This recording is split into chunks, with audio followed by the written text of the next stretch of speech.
حضرت موسیٰ علیہ السلام کی والدہ نے جب آپ کو دریا میں چھوڑ دیا ایک صندوق میں ڈال کر، اور حضرت موسیٰ علیہ السلام فرعون کے محل میں پہنچ گئے، اور وہاں فرعون کی بیوی نے جو بعد میں حضرت آسیہ حضرت موسیٰ علیہ السلام پر ایمان لے آئی تھی، انہوں نے جب حضرت موسیٰ علیہ السلام کو اٹھایا اور دیکھا کہ اتنا خوبصورت بچہ ہے، تو انہوں نے ان کو اپنا بیٹا بنا لیا، اور فرعون سے بھی یہ کہا کہ میں اس بچے کو قتل نہیں کرنے دوں گی، یہ اتنا خوبصورت بچہ ہے کہ ہم اس کو اپنا بیٹا بناتے ہیں، یہ میری اور آپ کی آنکھوں کی ٹھنڈک ہوگا اور یہ ہمیں کوئی نفع دے گا، ہم اس کو اپنا بیٹا بنا لیتے ہیں۔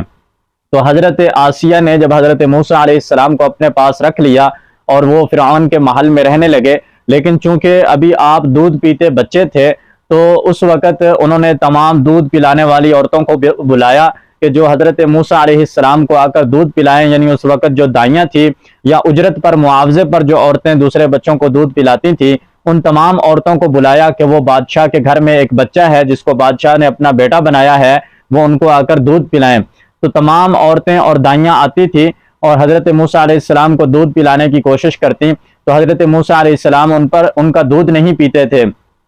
اور اپنا رخ دوسری طرف پھیر لیتے تھے۔ قرآن پاک میں اللہ رب العزت نے حضرت موسیٰ علیہ السلام کے بارے میں یہ فرمایا ہے کہ اللہ نے حضرت موسیٰ علیہ السلام پر ان دودھ پلانے والیوں کا دودھ حرام کر دیا تھا ان کے پہنچنے سے پہلے، یعنی اللہ تعالیٰ کی طرف سے یہ بات تھی، اللہ کا یہ حکم تھا کہ موسیٰ علیہ السلام کسی بھی عورت کا وہاں دودھ نہ پئیں سوائے اپنی والدہ کے۔ اور حضرت موسیٰ علیہ السلام کی والدہ جب بے قرار ہونے لگی حضرت موسیٰ علیہ السلام کی جدائی کی وجہ سے، تو اللہ تعالیٰ نے ان کو تسلی دی کہ آپ پریشان نہ ہوں، بے قرار نہ ہوں، کہ آپ کا بیٹا آپ کے پاس جلد ہی واپس آئے گا اور آپ کا ہی وہ دودھ پیے گا، اور اللہ تعالیٰ اس کو آپ کے پاس رسول بنا کر لائیں گے۔ حضرت موسیٰ علیہ السلام کی والدہ کو اللہ تعالیٰ نے جب تسلی دی تو ان کی والدہ نے صبر کے ساتھ اور استقامت کے ساتھ کام لیا، اور اس واقعہ کے بارے میں کسی کو بھی نہیں بتایا اور نہ ہی کسی پر ظاہر ہونے دیا کہ حضرت موسیٰ علیہ السلام میرے بیٹے ہیں اور میں نے ان کو دریا میں بہایا ہے۔ لیکن اس سے پہلے حضرت موسیٰ علیہ السلام کی والدہ نے ایک تدبیر یہ بھی ساتھ اختیار کی کہ حضرت موسیٰ علیہ السلام کی جو بہن تھی، ان کی بیٹی حضرت موسیٰ علیہ السلام کی بڑی بہن کو انہوں نے ساتھ لگا دیا تھا۔ جب انہوں نے صندوق دریا میں چھوڑا تو اپنی بڑی بیٹی سے یہ کہا کہ وہ ساتھ ساتھ چلتی رہے اور دیکھتی رہے کہ یہ صندوق کہاں تک پہنچتا ہے اور آگے وہ لوگ حضرت موسیٰ علیہ السلام کے ساتھ کیسا سلوک کرتے ہیں جو اس کو اٹھاتے ہیں۔ لیکن ایک بات کو یاد رکھیں کہ کوئی بھی شخص آپ کو دیکھے تو ایسا محسوس نہ ہو کہ آپ اس صندوق کے ساتھ چل رہی ہیں، بلکہ ایسا محسوس ہو کہ آپ اپنے کسی کام کی وجہ سے صندوق کے ساتھ ساتھ جا رہی ہیں۔ تو ان کی بہن صندوق پر نظر رکھے ہوئے تھی اور وہ ذرا پیچھے پیچھے چل رہی تھی کہ صندوق کس طرف جاتا ہے، اور کسی کو یہ بات بھی محسوس نہیں ہونے دی کہ وہ صندوق کے ساتھ چل رہی ہیں اور اسی کو دیکھ رہی ہیں۔ جب انہوں نے دیکھا کہ حضرت موسیٰ علیہ السلام کا صندوق فرعون کے محل میں پہنچ گیا اور فرعون کی بیوی نے حضرت موسیٰ علیہ السلام کو اٹھا لیا اور انہوں نے اپنا بیٹا بھی ان کو بنا لیا، یہ سارا منظر وہ دیکھتی رہیں، اور جب دائیاں ان پر اپنا دودھ پلانے کے لیے آئیں تو حضرت موسیٰ علیہ السلام نے کسی دائی کا دودھ نہیں پیا، جس کی وجہ سے حضرت آسیہ پریشان ہوئی، اور انہوں نے شہر کے اندر یہ اعلان کروایا کہ جو بھی عورت دودھ پلانے والی ہے اس بچے کو آ کر دودھ پلائے، جس کا بھی یہ بچہ دودھ پیے گا ہم اس کو بہت بڑا انعام عطا کریں گے اور اس کو اس کا معاوضہ بھی عطا کریں گے۔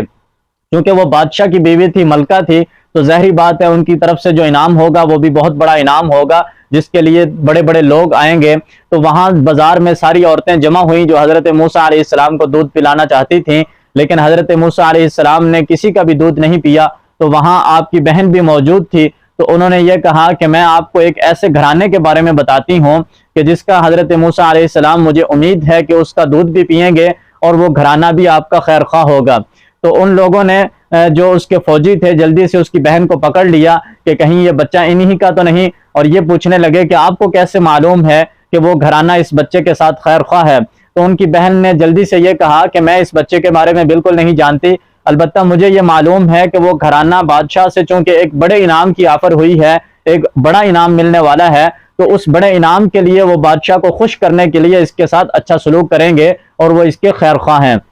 اس بات پر وہ راضی ہو گئے اور وہ بچے کو ساتھ لے کر جو فرعون کے آدمی تھے وہ چلنے لگے اور حضرت موسیٰ علیہ السلام کی والدہ کے پاس پہنچ گئے۔ اللہ تعالیٰ نے اپنا وہ وعدہ سچ کر دکھایا جو اللہ تعالیٰ نے حضرت موسیٰ علیہ السلام کی والدہ سے کیا تھا کہ ہم حضرت موسیٰ علیہ السلام کو واپس آپ کے پاس دوبارہ لائیں گے۔ حضرت موسیٰ علیہ السلام کی والدہ نے جب آپ کو دودھ پلایا تو حضرت موسیٰ علیہ السلام نے دودھ پیا اور اس سے جب حضرت آسیہ کو یہ خبر پہنچی کہ حضرت موسیٰ علیہ السلام نے یعنی اس بچے نے ایک عورت کا دودھ پی لیا ہے، تو حضرت آسیہ بہت خوش ہوئیں اور انہوں نے اپنے محل میں حضرت موسیٰ علیہ السلام کی والدہ کو بلایا اور یہ کہا کہ میں چاہتی ہوں کہ آپ محل کے اندر ہی رہیں، محل کے اندر شاہی انتظام آپ کے لیے کیا جائے گا اور آپ اس بچے کو دودھ پلاتی رہیں اور آپ کو انعامات بھی عطا کیے جائیں گے اور اس کا اچھا معاوضہ بھی عطا کیا جائے گا۔ لیکن حضرت موسیٰ علیہ السلام کی والدہ نے وہاں رہنے سے معذرت کر لی اور انہوں نے یہ کہا کہ میں بال بچوں والی عورت ہوں اور میرا شوہر بھی ہے، میرا خاوند بھی موجود ہے، تو میں اپنے بچوں کی دیکھ بھال کرتی ہوں اور اپنے شوہر کی خدمت کرتی ہوں، لہٰذا میرے لیے یہ مناسب نہیں ہے کہ میں اپنا گھر بار چھوڑ کر یہاں محل میں رہنے لگوں۔ البتہ یہ ہے کہ اگر آپ اس بچوں کو مجھے دے دیں تو میں بحفاظت اس کو اپنے گھر میں اس کی پرورش بھی کروں گی اور اس کو دودھ بھی پلاؤں گی۔ تو اس طرح حضرت موسیٰ علیہ السلام کی والدہ آپ کو لے کر اپنے گھر لے آئیں اور اپنے گھر میں آپ کی پرورش بھی کرنے لگی، دیکھ بھال بھی کرنے لگی۔ اور حضرت موسیٰ علیہ السلام کی والدہ نے جب آپ کو دیکھا کہ دوبارہ آپ کا بیٹا آپ کے پاس صحیح سلامت پہنچ گیا ہے اور اللہ تعالیٰ نے اس کی ایسی حفاظت کی ہے کہ آج تک کسی کی نہیں کی، کہ اللہ تعالیٰ نے اسی دشمن سے حفاظت کروائی، اسی کے گھر میں، اسی کے گھر والوں کے دل میں حضرت موسیٰ علیہ السلام کی محبت ڈال دی ہے، تو یہ سارا منظر دیکھ کر حضرت موسیٰ علیہ السلام کی والدہ کی آنکھیں ٹھنڈی ہو گئی کہ اللہ تعالیٰ نے ان کے ساتھ جو وعدہ کیا تھا اللہ تعالیٰ نے وہ پورا کر دکھایا ہے اور اللہ تعالیٰ نے حضرت موسیٰ علیہ السلام کو والدہ کے پاس واپس دوبارہ لوٹا دیا ہے۔